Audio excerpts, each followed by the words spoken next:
শনিবার সকালে আসানসোল গার্লস কলেজের গভর্নিং বডি বৈঠকে উপস্থিত ছিলেন রাজ্যের মন্ত্রী মলয় ঘটক। গার্লস কলেজের শিক্ষিকা ডক্টর মনিকা সাহা জানান, কলেজের বিভিন্ন বিষয় নিয়ে বৈঠক করা হয়েছে রাজ্যের মন্ত্রী মলয় ঘটকের সাথে। কলেজের গভর্নিং বডির সভাপতি তার উপস্থিতিতে কলেজের উন্নয়ন, শিক্ষিকা নিয়োগ এবং পরিকাঠামো উন্নয়নের ব্যাপারে আলোচনা হয়েছে। তাছাড়া কলেজের ভবনের উন্নয়ন করা, নতুন ভবন তৈরি করা, নতুন বিষয় নিয়ে কলেজের পাঠ্যক্রম চালু করা নিয়ে আলোচনা করা হয়েছে।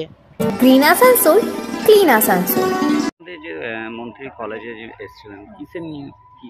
এটা আমাদের কলেজের উন্নয়নে এবং কলেজের বিভিন্ন ডিসিশন মেকিং এর ক্ষেত্রে আমাদের গভর্নিং বডি মিটিং আমাদের করতে হয়, যেখানে আমরা কলেজ চালানোর ক্ষেত্রে বিভিন্ন বিষয়গুলো নিয়ে ডিসিশন নিই। এবং আমাদের যেহেতু গভর্নিং বডির মানে মন্ত্রী মহাশয় শ্রী মলয় ঘটক মহাশয় আমাদের জিবির প্রেসিডেন্ট, সেই জন্যই উনি আজকে এসেছিলেন এবং আমাদের কলেজের বিভিন্ন টিচার, নন টিচিং এবং কলেজের উন্নয়নমূলক বিভিন্ন যে বিষয়গুলো সেইগুলো নিয়ে এখানে ডিসিশন হলো এবং সবই ভীষণ ইতিবাচকভাবে আলোচনা হন, কারণ উনি ভীষণভাবে কলেজগুলোতে সহমত পোষণ করেন যাতে এই কলেজগুলো ভীষণ ভালোভাবে আমরা চালাতে পারি।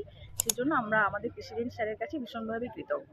আচ্ছা ম্যাম, কোনো নতুন মানে কলেজের জন্য নতুনভাবে কোনো কিছু উন্নয়নের করা? নতুনভাবে বলতে আমরা কলেজের দিক থেকে এক হচ্ছে আমাদের দুটো দিক থাকে, একটা হচ্ছে ইনফ্রাস্ট্রাকচার ডেভেলপমেন্ট, আর একটা আমাদের থাকে একাডেমিক দিকগুলো। ইনফ্রাস্ট্রাকচার ডেভেলপমেন্টের ক্ষেত্রে যেমন আমাদের নতুন একটা বিল্ডিং পিডব্লিউডির আন্ডারে শুরু হয়েছে এবং আরও বেশ কিছু আমরা বিভিন্ন জায়গায় জানিয়েছি, সেখান থেকেও আমরা ফান্ডিং পেলে আমরা সেটা শুরু করতে পারবো। এছাড়া একাডেমিক দিক দিয়ে আমরা যাতে নতুন আরও বিভিন্ন ধরনের কোর্স ওপেন করতে পারি যাতে আমাদের আশেপাশের অঞ্চলের মেয়েদের সুবিধা হয়, সেই বিষয়েও আমরা আলোচনা করেছি। আপনার নাম? আমার নাম ডক্টর মনিকা সাহা, আমি এই মুহূর্তে টিআইসি।